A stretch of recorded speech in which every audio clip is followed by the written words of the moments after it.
কেমন আছো? আমি ভালো আছি। তোমার মেয়ে না, মাশাআল্লাহ খুব সুন্দর, একদম পুরো তোমার মতো হয়েছে। হাজবেন্ড একদম পুরো পিওর জেন্টলম্যান। তিথি কে ইনি? তিথির অনেক আগের বন্ধু। দুলা ভাই, এই সেই রুদ্র।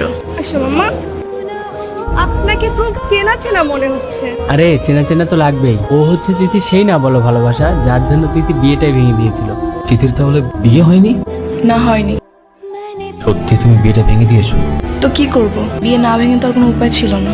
আমি এমন একটা বড় মানুষকে ভালোবাসলাম, যে আমাকে ভালোবাসলো ঠিকই, কিন্তু বলতে আর পারলো না। একবার বলতে তো পারতা রুদ্র। আমি হয়তো তোমাকে বলতে পারিনি, কিন্তু আমার একটা আত্মবিশ্বাস ছিল যে কোনো না কোনো দিন আমি তোমাকে পেয়ে যাব।